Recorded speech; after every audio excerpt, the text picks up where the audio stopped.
Welcome back, and now a CGTN exclusive.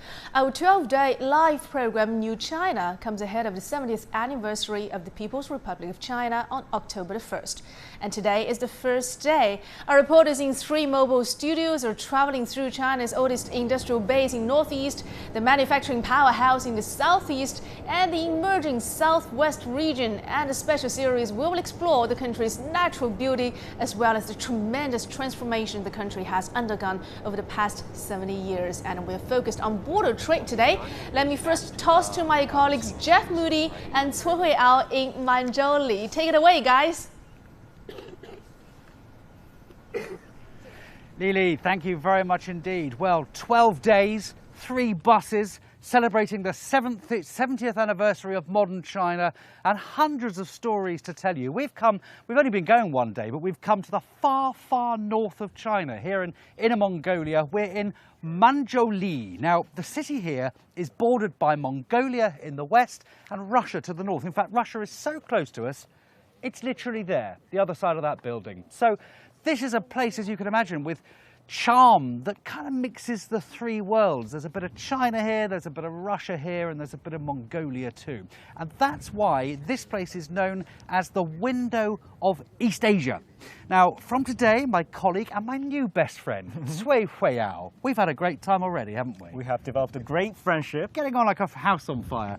He's going to be co-hosting with me for the first part of this incredible journey through the northeast of China. Thank you, Jeff. And speaking of Manzhouli, it is situated in a very unique location, allowing it to be a port city with a history of over 100 years. And back in 1905, it was designated as a trading center, and now, a century later, it is one of China's largest inland trading port. The weather's quite nice here as well, isn't Definitely. it? It's a bit like England on a summer's day, sort of windy.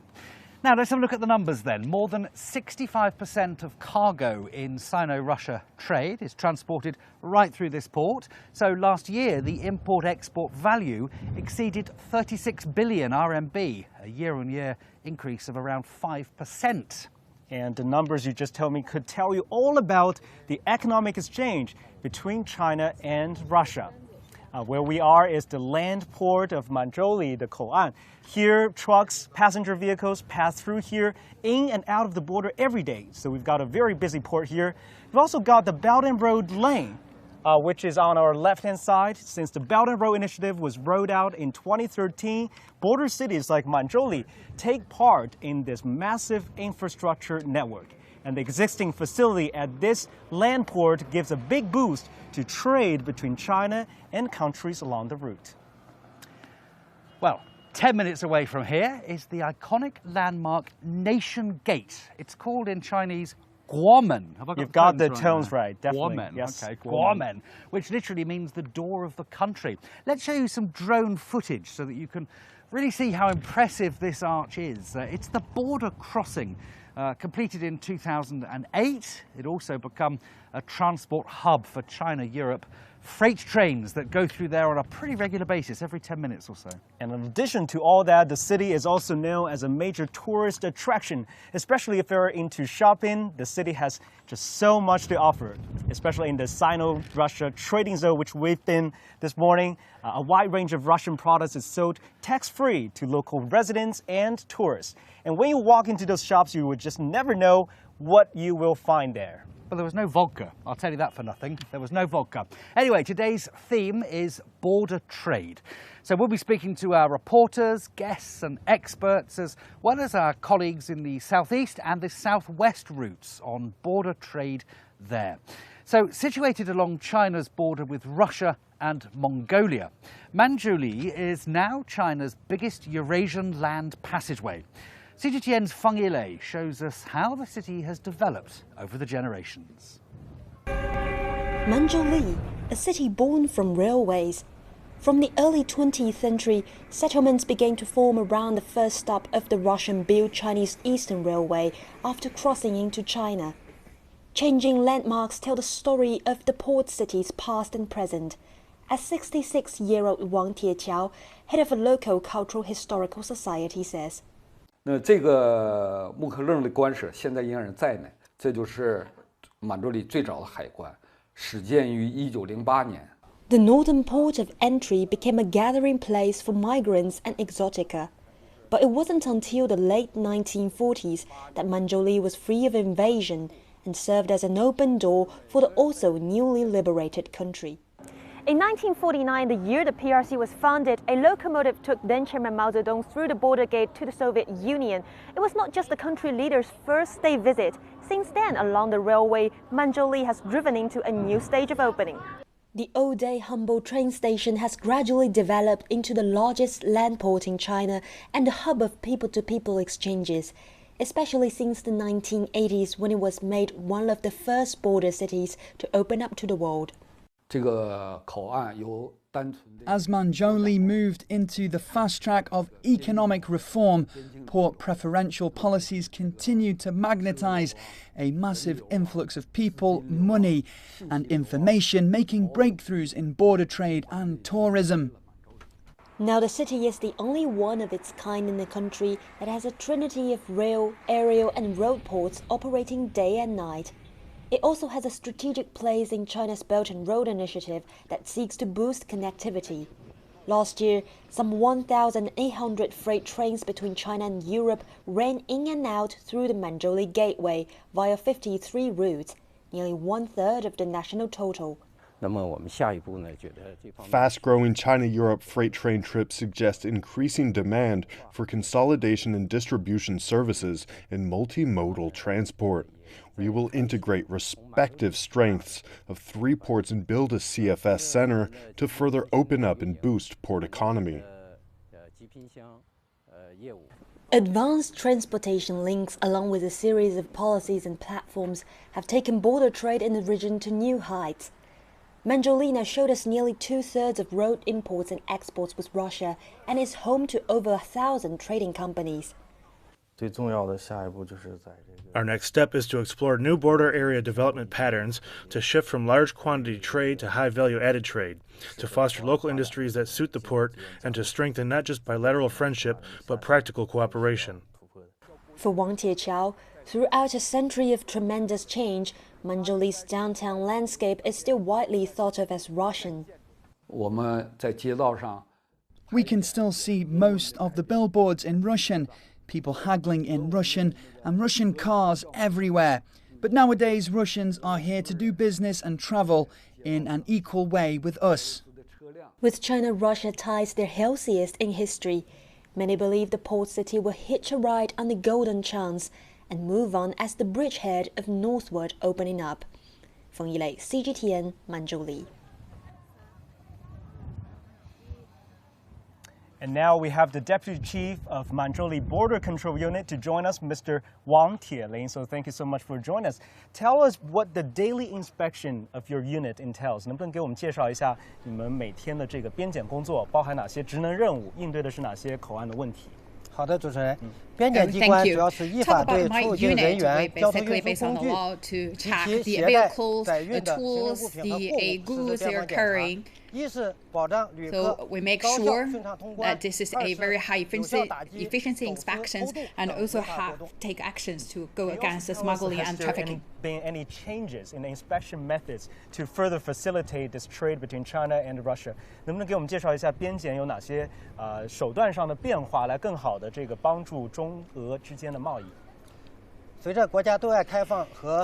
China open our doors wider and wider, and we're quite busy at this port, so a lot of passengers are actually making their trade and business and also tourism across our board, and we also advance our facilities at the very beginning. Everything just made by manual work right now. It's really a smart way.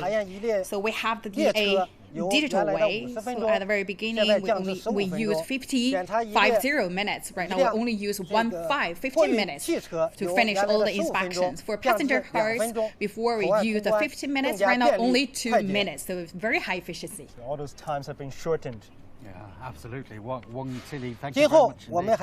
So in the future, of course, we will also launch our pragmatic ways to deliver the facility to and the convenience to our people across the board. Just hearing the rest of the translation there before I continue. The translation's great, isn't it? It's a good, very clever.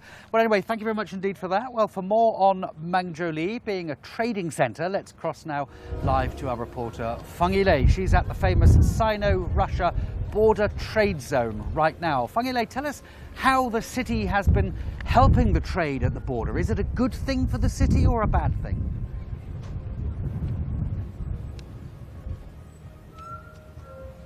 Well, thanks, Jeff. Actually, Manzhouli not only serves as an important passageway for trade by roadway with Russia, it has been trying also to promote a more balanced development of petty trade between the two countries. A cross-border trade zone, which is where I am, was first set up in the late 90s for Russian residents to buy and sell on the Chinese side. And 3 years ago, the duty-free trading zone was put into use at the same place to further open up the trade zone, which ended the history that trade in the border area was operated only by one side. It is also the first of its kind in the region. Now Russian merchants can apply for a shop to do business here, while Chinese residents in Hulunbuir can make full use of their daily allowance of duty-free purchases to enjoy a wider variety of Russian goods. Besides, it takes advantage of a comprehensive bonded zone nearby to promote duty-free trading with goods stocked in the bonded zone for pickup. Trading modes involve the processing of imported raw materials and the exhibition of sample products in the bonded zone, and also the online ordering of goods and offline delivery. It is the new strategy to develop cross-border trade and turn Manzhouli into a major distribution center for China's trade with Russia. So in the first 7 months this year, the average daily trading volume here reached new heights. And a local official told us that this is just one of the many attempts which somehow tackle a common problem for many port cities like Manzhouli, that they cannot just be a connection point for bilateral trade. Instead, they need to develop their own industrial clusters, including trading, storage, processing, and so on. Back to you. Thank you, Feng Yilei. Develop the city as well as the foreign trade. And Manzhouli, one of China's northern border cities with Russia, has long enjoyed a booming trade figure since the 1990s. Many Russians have crossed into the border town to conduct a business.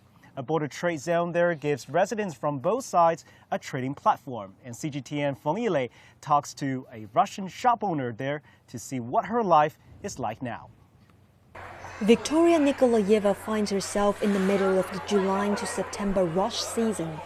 The shop owner in the town of Manzhouli operates in a border-free tax trade zone.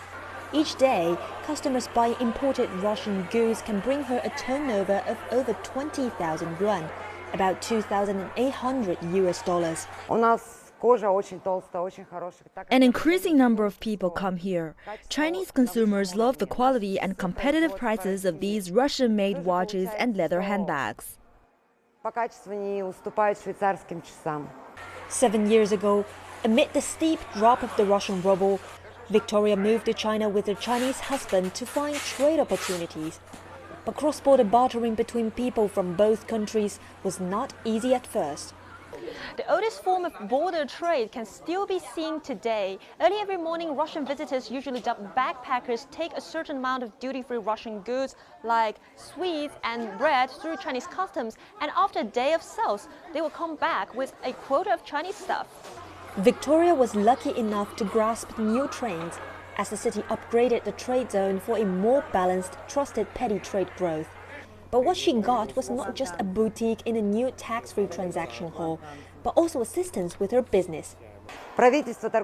In the beginning, the complicated procedure of importing Russian commodities puzzled me, but Chinese officials helped me a lot with paperwork, logistics, and speedy custom clearances. With a wide range of Russian goods in place, Chinese inhabitants of the border area were allowed to enter the trading zone using their trading cards to enjoy a duty-free allowance for purchases worth up to 8,000 yuan. We aim to build a platform for people from both sides to benefit from favorable trade policies and to attract more Russian merchants to our territory. We'll give them more convenient and efficient services to make them feel at home. For Victoria, she has already fallen deeply in love with the city that very much resembles her homeland. The rapid urban renovation and the growing prosperity of business environment, not to mention the many Chinese she's met. 在全国其他的城市，就是能够一家一家多开几家，能够让大家都能够买到真正的商品。Чтоб всегда было одно имя – Victoria. Victoria's shop is just one of some 50 Russian companies operating in the Manzhouli tax-free trade zone. They have all witnessed a daily trading volume in the zone reaching a record high in the first half of this year. Although winter comes early to this northern town, merchants are confident that bilateral trade will remain piping hot on the border. Feng Yilei, CGTN, Manzhouli. Well, we went shopping earlier on today and I was hoping to get some vodka and some caviar. We ended up with some chocolates. But they're very nice. I'm sure they're very nice. Well, We've been talking about vodka all day. I never have been talking about vodka all day. It's been a long day. Well, joining us now is Valery Cherkashin, a Russian businessman in Manzhouli. Thank you very much for joining us. You sell goods here, Russian goods, all manner of goods for Chinese tourists. Yes, of course. And I believe you've got some for us. Yeah. For the start, I just say that I represent Yenisei Siberia Development Corporation. We produced natural products. We made chocolate, the tea, honey, different jam, pine cones, and another else. You just try later. We'll definitely get a taste of it. Yeah. It's always nice. And I just give a gift for you. Thank you very much. Yes, thanks so much. This is Siberian chocolate, and this is a gift with a tea and pine nuts. Pine nuts. Yes, right. yes. Wow, we've got presents from Siberia. We have indeed. Still no vodka. Pine nuts. Yeah. Well, speaking of border trade, Manzhouli is, of course, not alone that has seen vibrant trade going on. And now let's check in with our colleagues, Jianhua and Michelle. How are you guys? Thanks, Jeff and Hui. Well, don't forget to bring us back some chocolate and caviar. So now we're traveling in Nanning, capital of Guangxi Zhuang Autonomous Region. Now, Guangxi is considered the gateway of China's trade with the ASEAN countries because of its locations. It borders Vietnam with many ports and channels. Yeah, of course, and China is ASEAN's largest trading partner for many years, and ASEAN has surpassed the US to become China's largest trading partner in the first 4 months of 2019. The trade between the two sides is expected to set a new record in 2019. Now, for more on China-ASEAN trade, we're joined by our guest, Han Hua, president of Beijing Belt and Road Cooperative Community, and Andy Mock, who is the senior fellow at the Center for China and Globalization. Welcome, and thank you for being with us for the next 4 days. Yes, and today we're going to talk about the trade between China and ASEAN. So, Andy, how do you assess the trade between China and ASEAN at this moment? Well, I think if we look at trade overall, so much of the news is dominated by trade war. And some people have the impression that the world is moving away from globalization, from multilateralism and trade. And I think that's actually not correct. So within this context, it looks like the U.S. is becoming more and more closed off. But the rest of the world, and ASEAN in particular, very much recognizes the value of trade and the value of trade with China in particular. So when we look at it from that perspective, we can see that Guangxi Zhuang Autonomous Region, and in particular Nanning, which has been designated by the central government to be the gateway, to be the hub between China and the ASEAN countries, that it really provides a lot of opportunities for Nanning. And I think about as potential models, let's look at Hong Kong, let's look at Singapore, that really derive a lot of their prosperity from the ability to serve as a hub, to provide the value-added trade services, whether that's logistics, whether that's investment, all of these ancillary services that need to go along with the trade of goods. So I think this is portends a bright future for Nanning and Guangxi Zhuang. Yeah, especially now.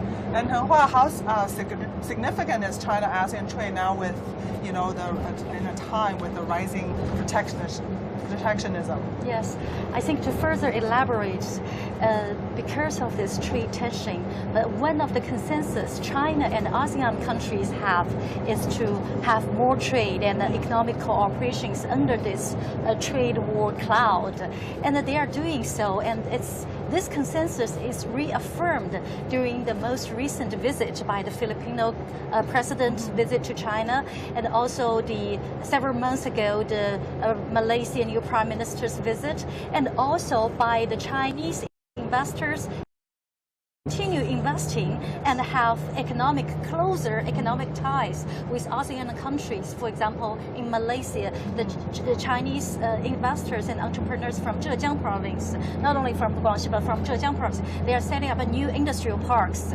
And in Indonesia, there is the very first China's BOT build, operation and transfer high-speed train project. It's under very good and rapid progress.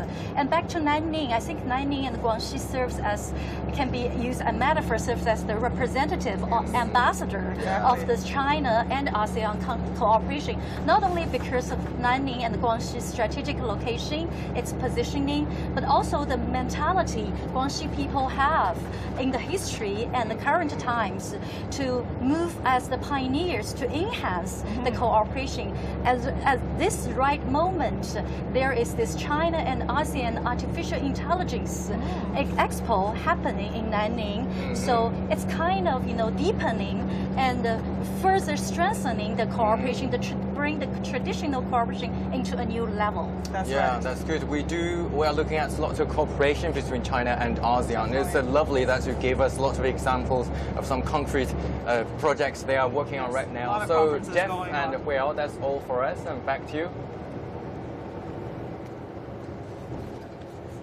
Okay, guys, thank you very much. Well, our colleagues Sean Calebs and Tao Yuan are standing by for us. Tell us, when it comes to the southwest border trade, how does that compare to, say, something like the northeast?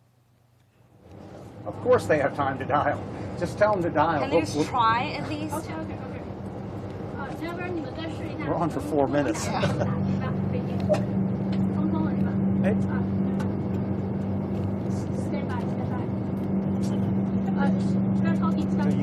Hello? I think we're supposed to start talking right now because we just got disconnected. We just got disconnected from our colleagues from the Northeast. But I would assume that Jeff and Huiyao would want to find out how our Southwest route is doing so far. I mean, Sean and I were just excited to finally kickstart the special coverage, New China 70 Years On. This is our first day, and in the next 12 days, the 3 teams of journalists from CGTN are going to take you to scores of different cities, towns, villages, all across China to bring you the real China. So Sean and I right now, we're en route to a city called Guiyang. We might already be here. We have struck city. Right? We are here after being in the mountains for so long. In the city of Guiyang. Here we have lots of interesting stories lined up for you tomorrow in our later shows. But back to our main topic, trade. If you look at the Chinese map, on the southwest, we're bordered by a bloc known as the ASEAN, the Association of Southeast Asian Nations. So countries including Myanmar, Laos, Vietnam, and China's Tibet Autonomous Region is actually bordered by countries such as Bhutan and Nepal. Yeah, and recently some good news for thousands of people in China and Nepal. An important port that had been closed for more than 4 years reopened in May. The Jiameng port was closed because of a punishing earthquake back in 2015. And Xu Xichen is going to show us what this reopening means to the thousands of people on both sides, both what it means today and what it's going to mean to their future. Elected 2 years ago, the Badras Retha now chairs a village just 5 kilometers from the China-Nepal border. 80% of the village economy used to rely on trade via the border port, the Jiangmu, or Kaza Port as Nepalis call it. But the 2015 Nepal earthquake caused a mass destruction, forcing the port to shut. People fled.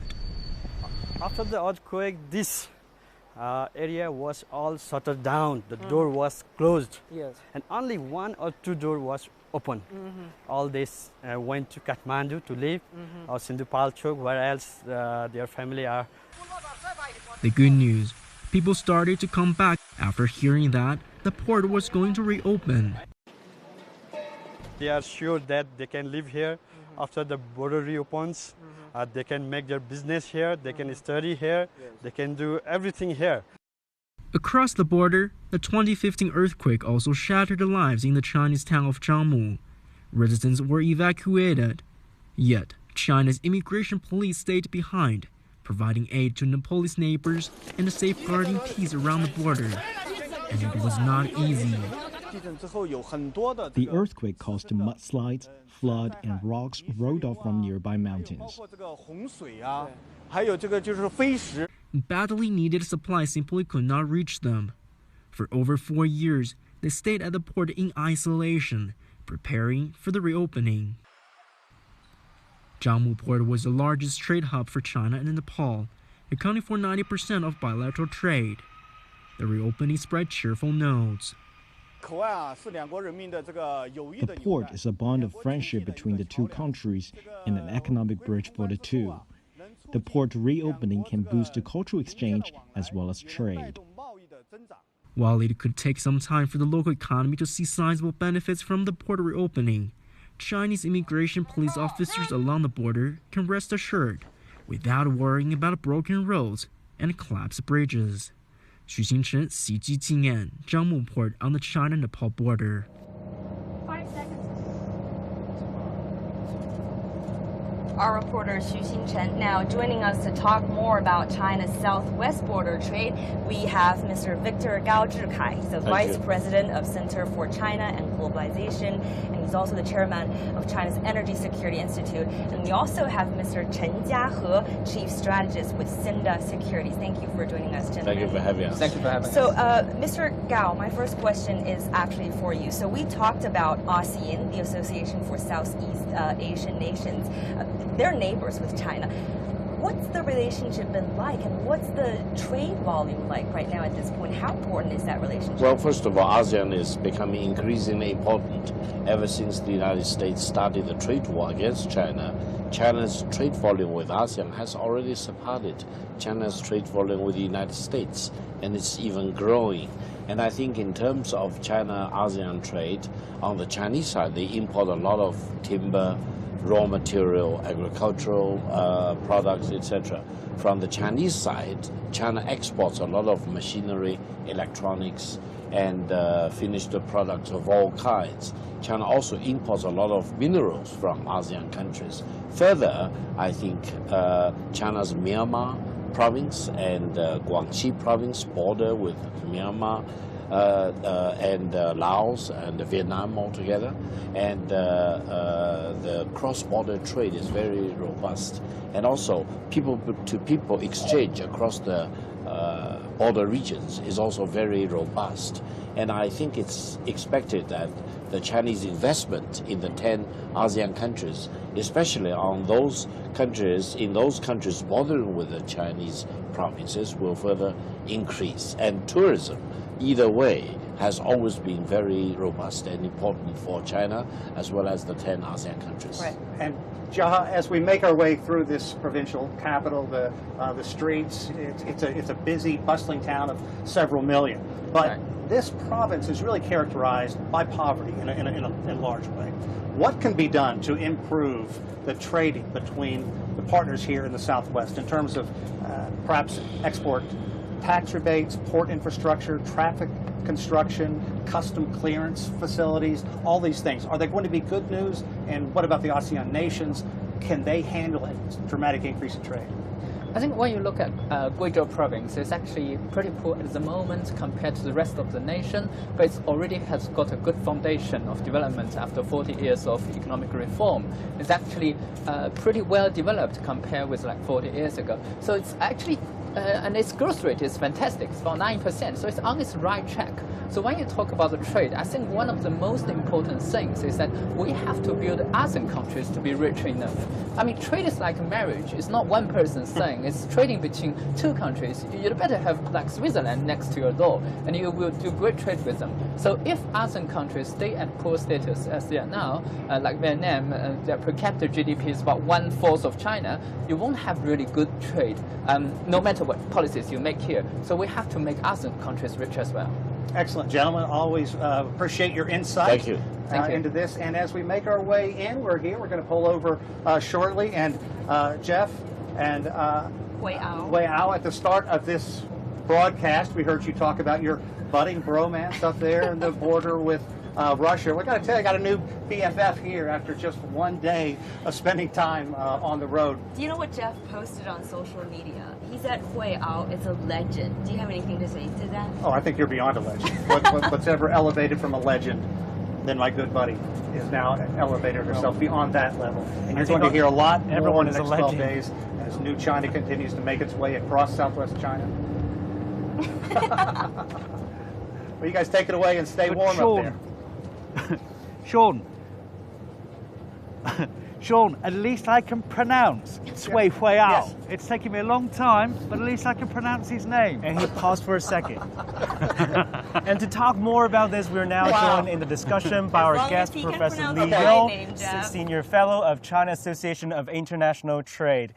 Thank you so much for joining us. We know that China has a vast territory on land, but how can different border trade cities develop their own characteristics of border trade using their own advantages? You know, this is really very good questions. For example, there were 13 cities, such cities, that were allowed or that were approved by the central government to open up for border trade. But each of them are located in different, provinces, autonomous regions. They have their own, geographic, advantages, and some of them they don't.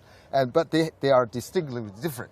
And so I think the important thing is, you need to recognize, for example, your own advantages. So far from the development of different border, trade cities, I think, they have been doing well because, they have explored all the potentials to develop the border trade, to develop markets. And of course, at the same time, they receive the support of government policy. Right. But I think, to further develop, the potential, they need to do an appropriate SWOT analysis. For example, what is their strength? What is their opportunities? And there are weaknesses. I think those are the things that need to be addressed. For example, Manzhouli, they have their own weaknesses. For example, they have persistent deficit, in the trade with Russia. I think probably they need to introduce, more products, more opportunities, more investment, and of course there should be more business models being set up with their Russian partners. So there need to be innovative thinking. There need to be some sort of connectivity with the inland, more developed areas, bringing in more, trading opportunities and investment opportunities. Talking of which, I come from the UK. Now, we are going a little bit mad at the moment, trying to get out of the European Union. So I noticed with interest that we have just over here a Belt and Road lane. Where countries that are in the Belt and Road Initiative can cross very easily from China into other areas. They can trade easily. How does that actually work? Yes, I actually asked her about this because there is some sort of connection even in terms of this city with the rest of the Belt and Road countries, not just Russia, not just Mongolia, but beyond the borders of those countries. So one Belt and Road extended, as a matter of fact, the trade reach and the transport reach. And for this city, for example, they have about over 1,800 cargo trains last year, and for the first 6 months or 7 months, the cargo trains totaled over 1,100. So definitely you see the increase of the cargo trains going between China and the rest of the Europe and along the Belt and Road Initiative countries. And I think this also means increased, business flows, cargo flows. I think this will represent more opportunities. And of course, there needs to be improvement, in terms of the infrastructure, in terms of the, for example, customs facilitation, all of which will increase the efficiency of the trade and investment flows, between China and the rest of the Belt and Road countries. To create a better environment for businesses, for foreign businesses, for trade, and diversify your clients, and more strategic planning in general. Yes, they need some sort of strategic planning, but not just on business side, but also Jeff just mentioned about people-to-people exchange, which is very important because trade can be conducted smoothly as a result of people-to-people exchange, which result in trust. For now, thank you very much indeed. It's time for us to go and get something to eat, to get back in the bus, because it is getting a bit cold here. I just want to say what a massive operation this is, with 3 buses and all these live crosses everywhere and staff everywhere and links. So if sometimes we've been talking over each other, I do apologise. It's a massive, very ambitious project that we're undertaking here for the 70th anniversary. But now, Lily, it's back to you in Beijing. Thank you so much, guys. Thank you. You guys stay warm there. And legend or not, that was a fabulous show that you guys delivered for us on the first day of a very special series out there, New China, 70 years and now. Thank you so much, Jeff and Huiyao, and all my colleagues there en route in China's southwest, southeastern, and northeastern regions. Thank you so much. Now, tomorrow at 8 GMT, 16 o'clock in Beijing time, we will talk about how Chinese people in different provinces change their mindsets to embrace new technologies, and the focus will be the big data center in Guizhou province. Stay tuned. Let's quickly turn to India now, where the country's GDP has hit a 6-year low of 5% growth. Many key sectors, including automobile, real estate, and agriculture, are experiencing a slowdown. Our correspondent Ravinda Bawa looks at what the government is doing to try and improve the country's economy. The growth in India's automotive sector has come down by 20% in the last 6 months. The worst hit are the sales of passenger vehicles, which has come down by 20%.